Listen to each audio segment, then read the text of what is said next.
Aprendo en casa.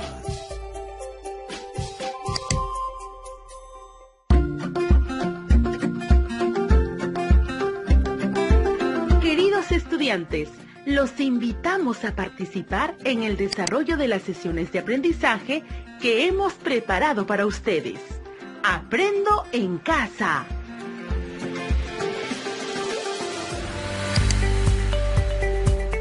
Buenos días a todas y todos los estudiantes de tercero y cuarto año de secundaria que están atentos a la radio. Bienvenidos a su programa Aprendo Ciencia y Tecnología en Casa. Soy Wilfredo Palomino Noa y junto a Rocío Solano Mendoza les acompañaremos el día de hoy.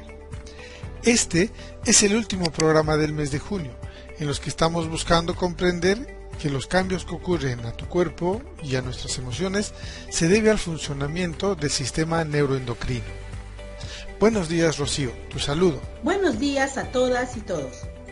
Igual para mí es un gusto de compartir este espacio radial. En este programa tendremos que organizar las tareas que vinimos realizando en los 3 programas anteriores y tendremos como reto argumentar en un artículo que los cambios que enfrentan los adolescentes es producto del sistema neuroendocrino y que se manifiesta en cambios físicos y emocionales que influyen en las relaciones familiares. Para que construyas esta explicación, a lo largo del programa revisaremos los productos de los 3 programas anteriores, de tal manera que sea un insumo para elaborar el folleto que construiremos con las demás áreas y que más adelante podrás compartirlo con tus compañeros, compañeras, tu profesor o profesora por los medios que tengas disponibles. Pero te estarás preguntando, ¿qué debo hacer para responder al reto del programa de hoy? Haremos 4 cuadros en los que iremos registrando información acerca de lo que debemos hacer paso a paso. En el primer cuadro registraremos las ideas que te presentamos en el primer programa y en ese responderás a la pregunta ¿qué es un adolescente y qué cambios se presentan? En el segundo cuadro utilizaremos información científica que te ofrecimos en el segundo programa, que describe las partes del sistema endocrino que es responsable de la fabricación de hormonas y que generan cambios en la adolescencia. Ahora, en el tercer cuadro podrás hacer alguna clasificación acerca de las etapas de la adolescencia, los tipos de hormonas, los órganos involucrados, así como las emociones que presentan los adolescentes como resultado de esos cambios hormonales. Y, finalmente, en el cuarto cuadro, con base en la información de los cuadros anteriores, tendrás que escribir en un máximo de 3 carillas de tu cuaderno qué es la adolescencia, que describas cómo el sistema neuroendocrino influye en los cambios y cómo se manifiesta esos cambios en tu cuerpo y en tu forma de ser. Te repito, entonces, en el cuarto cuadro, la tarea es la siguiente. Con base en la información organizada en los 3 cuadros anteriores, escribirás en un máximo de 3 carillas de tu cuaderno qué es la adolescencia y describirás también cómo el sistema neuroendocrino influye en esos cambios y cómo todo se manifiesta en los cambios que se dan en tu cuerpo y tu forma de ser. Les recordamos que este es el programa de radio del Ministerio de Educación para estudiantes de tercer y cuarto grado de secundaria Aprendo en Casa.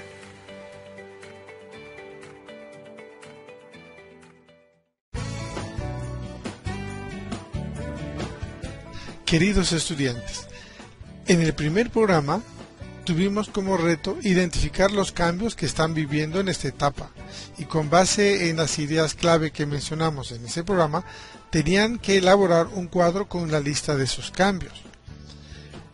Recuerdo que consideramos el caso de 2 jovencitos, Jaime y Janet, que estaban en pleno desarrollo y cambios por la adolescencia. Y eso les tenía preocupados y hasta un poquito confundidos. En ese programa dijimos que estos cambios los pasamos todas las personas y se les conoce como etapas de la vida y en los seres humanos se llaman.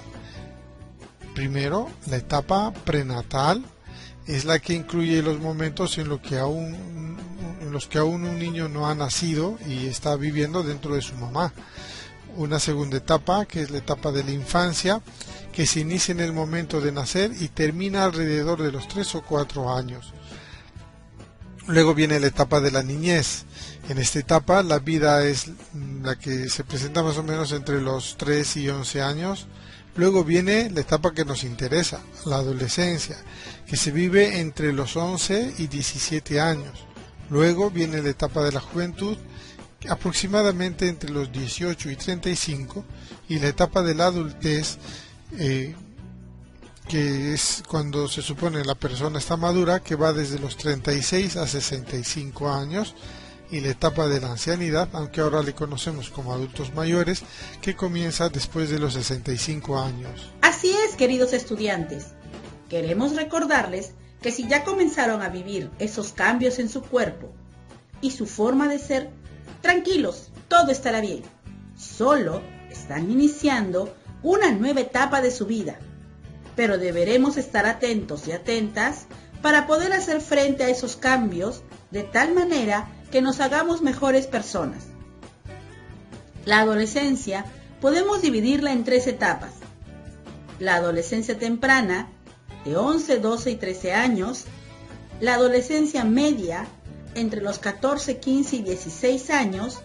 Y la adolescencia tardía, entre los 17, 18 y 19 años. Así es, Rocío. La tarea final de ese programa fue que le elaboraran un cuadro en el que registren esos cambios que les están ocurriendo o que están observando que les ocurren a sus compañeros. Este cuadro debiera tener 3 columnas.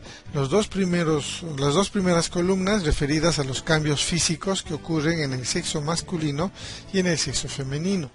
Y en la tercera columna ya tendría que anotar cada quien según el sexo que tiene. O sea, si eres varón, los cambios en la forma de ser que estás sufriendo, y si eres mujer, los cambios que también son característicos de ti. Por ejemplo, entre los cambios que podría anotar un varón, podría decir que aparece vello púbico, también vellos en las axilas, en los brazos, en las piernas. En el caso de los cambios físicos que están enfrentando el sexo femenino, podríamos decir que también les desarrolla vello púbico, acumulan grasa en las caderas, y respecto a sus cambios en la forma de ser en la tercera columna, eso ya dependería del sexo de cada quien.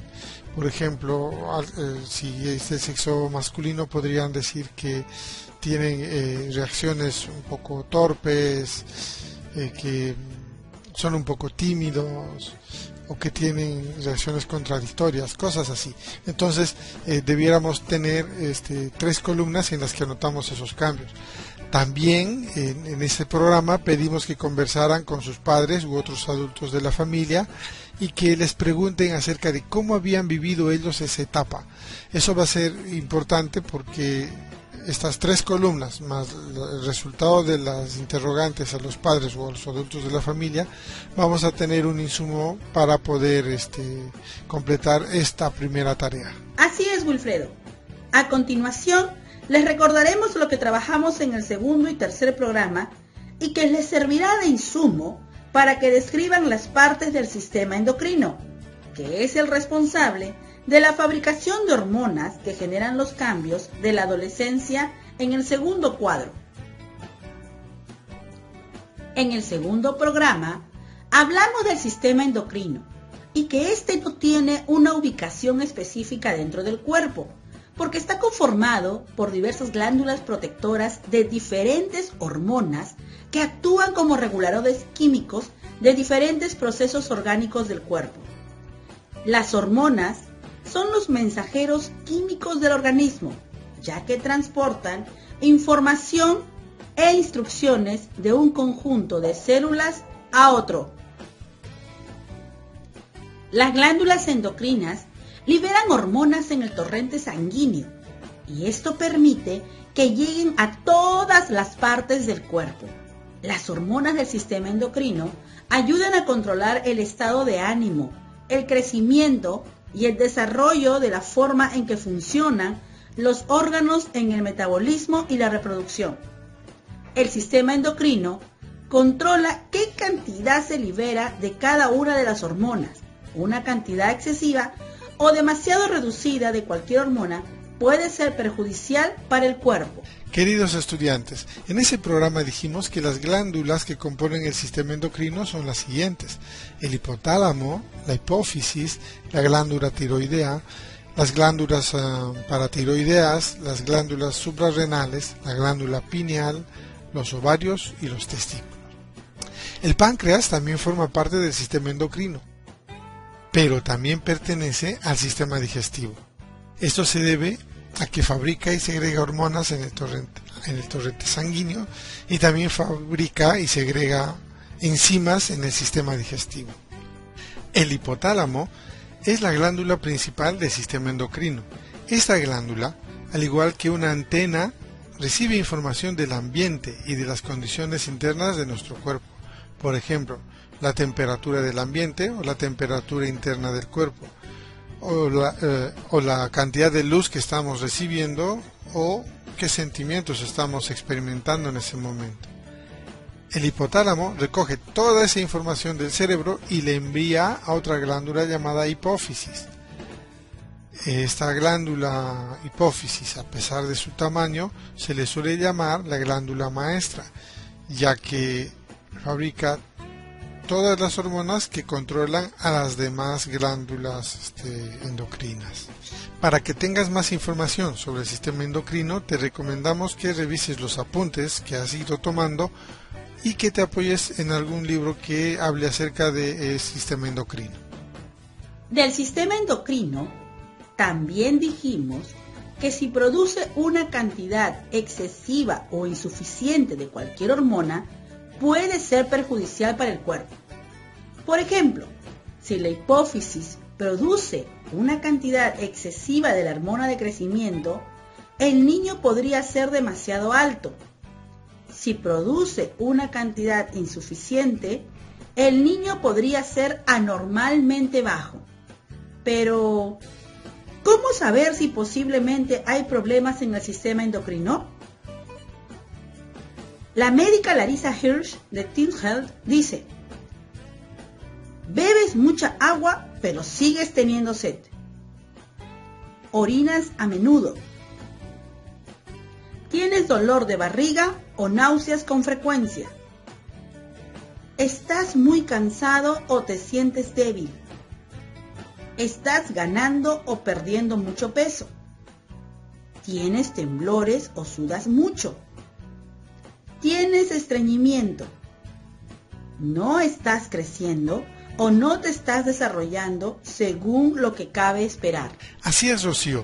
Otra cosa que comentamos en este programa es que para ayudar a mantener sano el sistema endocrino, todas las personas tendrían que hacer ejercicio físico, llevar una dieta balanceada, a asistir a sus revisiones médicas, y si los jóvenes se dan cuenta que no están creciendo o que algo sienten que no están dando bien, que visiten a su médico, de tal manera que puedan diagnosticar con base en información científica si es que eventualmente tienen problemas endocrinos o si algún otro problema está impidiendo su desarrollo normal. Así que es importante visitar al médico. En el tercer programa hablamos acerca de cómo las emociones se deben a la presencia de ciertas hormonas o neurotransmisores. Un neurotransmisor es una biomolécula que transmite información de una neurona, que es un tipo de célula del sistema nervioso, a otra neurona consecutiva, unidas mediante una sinapsis. Cuando se libera un neurotransmisor, este va solo hacia un tipo de célula, las neuronas, que se envían la información mediante sinapsis, mientras que las hormonas se comunican con los órganos. El órgano dependerá del tipo de hormona que sea liberada, dando igual la distancia donde se encuentren, viajando por el torrente sanguíneo. La hormona es liberada por una glándula endocrina al torrente circulatorio. mientras que el neurotransmisor es liberado por las neuronas en el espacio sináptico que existe entre neurona y neurona. Dijimos también que algunas hormonas también actúan como neurotransmisores, como es el caso de la noradrenalina o norepinefrina, que interviene en la emoción de la tristeza y es secretada tanto por las neuronas como por las glándulas suprarrenales. Otras no actúan como neurotransmisores, sino como precursoras de ellos. Cabe destacar que la hormona tiene un tiempo más largo de acción y por lo tanto el tiempo de efecto de una hormona es mucho más prolongado que el de un neurotransmisor. Hablamos también de la felicidad, que es un estado de ánimo en el que la persona se siente plenamente satisfecha por gozar de lo que desea o por disfrutar de algo bueno. Esta emoción está fuertemente ligada a la segregación de endorfinas, también conocidas como hormonas de la felicidad. Segregar endorfinas nos hace sentir mejor, nos relaja. Así es, Wilfredo. También nos ocupamos de la alegría, que es producida gracias a las endorfinas y la dopamina. La dopamina se encuentra mayormente en el sistema nervioso autónomo, que se encarga de la regulación de las funciones viscerales involuntarias del organismo, por ejemplo, los latidos del corazón. La dopamina es liberada cuando se logran metas en la vida, se comparte con los amigos, cuando se tienen satisfacciones o placeres básicos como el comer, el beber, el sexo. También cuando se tienen experiencias exitosas como superar un examen, conseguir un trabajo o empleo, curarse de una enfermedad grave, ir de vacaciones, finalizar con éxitos unos estudios, cobrar algún dinero, etc. Los bajos niveles de dopamina están relacionados con una disminución de nuestra sociabilidad, es decir, cuando nos alejamos de nuestros seres queridos. Además, la dopamina no es solo un neurotransmisor, sino que también es una neurohormona, es decir, que se vierte directamente al espacio sináptico, pero su tiempo de efecto es mucho más prolongado que el de un neurotransmisor normal. Algo que debemos tomar muy en cuenta, por lo que debemos tener mucho cuidado, es que durante el consumo de sustancias que crean dependencia, como la nicotina, el alcohol y las drogas, se produce dopamina y por ello pueden generar dependencia. Ya saben, debemos tener mucho cuidado con el consumo de estas sustancias. La recomendación es: evita su consumo. A continuación, les hablaré de la ira. La ira es una de las emociones más habituales. Incluye sentimientos como el rencor, la rabia, la indiferencia, la envidia y el enfado. A menudo mucha gente se pregunta ¿qué tiene ganas de hacer cuando siente ira? La respuesta es fácil. ¿Quieres gritar, pegar, insultar, etc.? En definitiva, de lo que tenemos ganas de hacer es de agredir. Se dice que los jóvenes son más propensos a utilizar el ataque físico directo. Y por ejemplo, las mujeres son más sutiles y estratégicas y optan por el ataque indirecto. Pero al final, es un ataque que fácilmente puede derivar en violencia. En los lóbulos frontales tiene lugar el control de la ira. Las lesiones en esta área impiden su control, ya que bloquean los mecanismos corticales inhibitorios. Los bajos niveles de serotonina provocan la aparición de la ira y pueden derivar en problemas de agresividad. Este neurotransmisor funciona como inhibidor del enfado, de la temperatura corporal, de la ira y la agresión. Según la Real Academia de la Lengua Española, el miedo es la angustia por un riesgo o daño real o imaginario, y el recelo o aprehensión que alguien tiene de que les pueda suceder algo, contrario a lo que desea. El miedo a la muerte, por ejemplo, y al objeto que pueda producirlo, que puede ser una persona, un animal, una catástrofe, son causas primarias. Ahora bien, la manera más frecuente de hacerle frente al miedo es la evasión o la huida de la situación peligrosa que se pueda estar enfrentando. Y si escaparse no fuera posible, el miedo impulsa a las personas a desafiar el peligro. Es decir, las personas reaccionan y se defienden. El miedo es una de las emociones más poderosas, ya que sirve para ponernos a salvo o defendernos. La causa de que sintamos miedo es la mezcla de 3 neurotransmisores y su influencia. Esos neurotransmisores son la dopamina, la serotonina y la noradrenalina, así que no se te olvide. Ahora hablaremos de la tristeza. Normalmente la tristeza suele producirse por la pérdida de algo o alguien que valoramos como primordial, por ejemplo la salud, los bienes materiales o un ser querido. También se consideran pérdidas la separación, el divorcio, una enfermedad grave, el desempleo o la vejez. Pero muchos estudios confirman que la tristeza más grande es la muerte de un ser querido. Posiblemente la tristeza más grande de todas es la que se produce cuando una madre o un padre pierden a su hijo. Sufrir esta emoción en nuestro cuerpo provoca un bajón de energía en nuestro organismo, una baja efusividad y una baja propensión en las relaciones sociales. En numerosas ocasiones, la depresión es confundida con la tristeza, pero es necesario saber que están fuertemente unidas. La disminución de los neurotransmisores noradrenalina y serotonina en el cerebro es la responsable de la aparición de la sensación de pena o tristeza. Los niveles bajos de estos dos neurotransmisores producen el efecto de pena y de debilidad mental. Esto se explica porque la serotonina es responsable de mantener en equilibrio nuestro estado de ánimo, por lo que el déficit de serotonina conduce a un estado de ánimo triste. Te recomendamos que busques información respecto a esto de lo que te acabamos de contar en los libros, ya que hay más detalles que seguro podrían interesarte y con todo lo comentado trabajes en el tercer cuadro.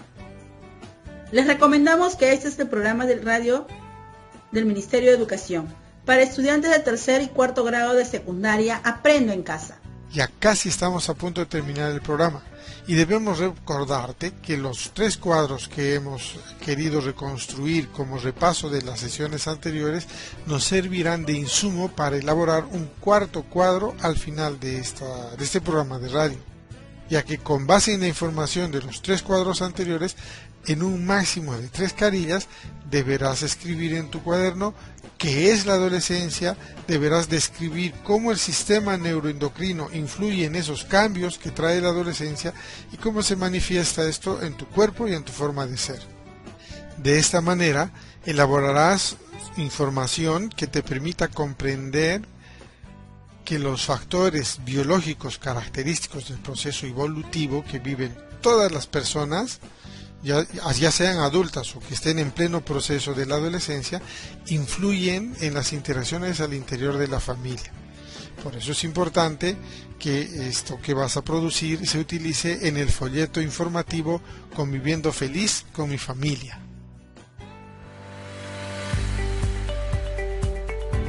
Estimado docente, con tu apoyo, el estudiante podrá concluir con su gran reto de la sesión de hoy, que es construir una explicación razonada de qué es la adolescencia, que describa cómo es el sistema neuroendocrino y cómo influyen los cambios y cómo todo eso se manifiesta, tanto en su cuerpo como en su forma de ser, para organizar la información que permite comprender los factores biológicos característicos del proceso evolutivo que viven los estudiantes de su edad y que influyen en las interacciones al interior de la familia. Esto formará parte del folleto que presentarán como resultado del proyecto de este mes. Nos despedimos hasta el siguiente programa en esta misma frecuencia. ¡Hasta la próxima!